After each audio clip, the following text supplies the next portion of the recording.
The auditorium at Fairview High School was silent, save for the faint hum of fluorescent lights. Then, a sharp crack shattered the calm. Police Chief Walter Grayson's hand struck 16-year-old honor student James Carter's cheek, sending a gasp through the crowd. Blood trickled from James's lip as he steadied himself, eyes defiant. The 1965 church bombing had just been called a tragic accident by Grayson, but James, armed with declassified FBI files, had dared to correct the lie. Now, he paid the price. From the back, slow, deliberate clapping cut through the chaos. Attorney General Clara Thompson, a Fairview native turned national powerhouse, stood in the doorway, her gaze burning with fury. What happened next would unravel a town's buried secrets and ignite a fight for justice that no one saw coming. Fairview, Alabama, population 15,000, prided itself on progress. Its renovated downtown, and the annual Unity Festival suggested harmony, but beneath the surface, racial divides ran deep. The north side, mostly white, contrasted sharply with the south side, where James and his mother, Lorraine Carter, lived in a modest apartment. James, a junior, carried himself with quiet dignity. His debate trophies and Black History awards lined his bedroom shelves, a testament to his sharp mind and resolve to become a civil rights lawyer. Lorraine, a nurse, worked double shifts at Fairview General Hospital to support them, especially after James's father died in a suspicious traffic stop 4 years earlier. That loss fueled James's mission to expose the truth. The day began like any other. James rose before dawn, reviewing notes for the school's Community Leaders Day, where Grayson would speak. The Grayson family had dominated Fairview's police force for 3 generations, revered by some, feared by others. Principal Margaret Ellis, a polished administrator in her 50s, urged respect for distinguished guests in her morning announcements, a thinly veiled warning to avoid controversy. James, seated beside his history teacher, Mr. Daniel Brooks, felt the weight of his research, a folder of documents exposing the 1965 bombing as a covered-up crime, implicating Grayson's father, Sheriff Henry Grayson. As Chief Grayson spoke, praising his family's noble legacy and dismissing the bombing as inconclusive, James's pulse raced. He raised his hand.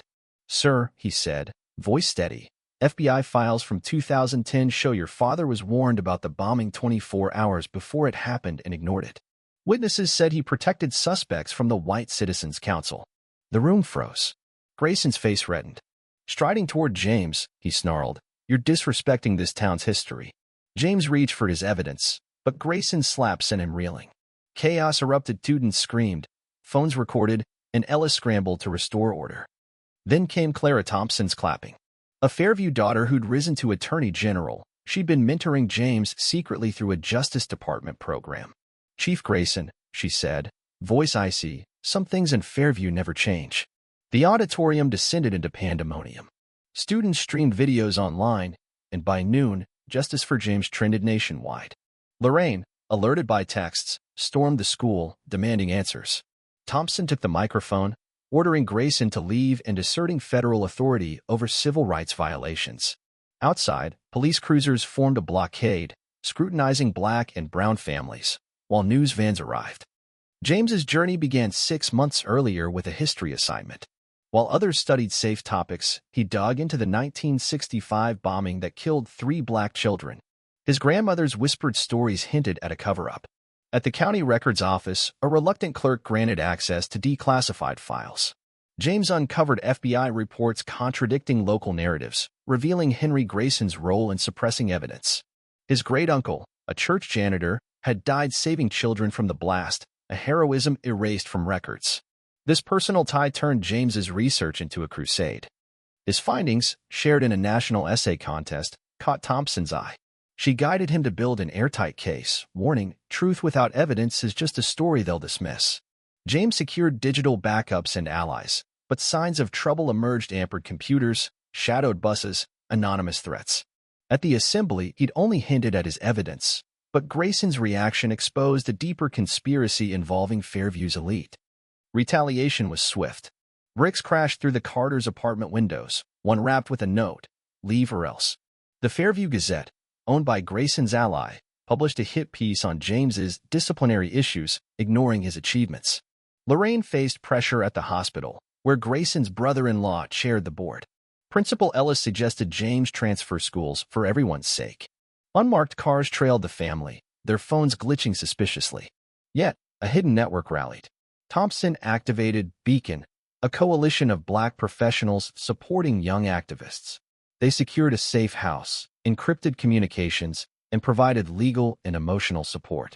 Mr. Brooks leaked school board plans, and white students like class president Emily Harper spoke out against unequal discipline, cracking Fairview's elite unity.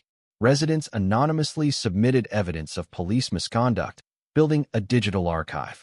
The breaking point came at Grayson's press conference 3 weeks later.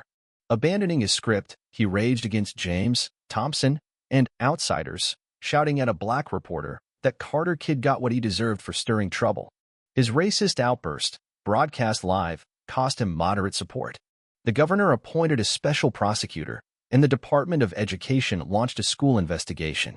A whistleblower, Grayson's son, Officer Thomas Grayson, surrendered, admitting his family's wrongs.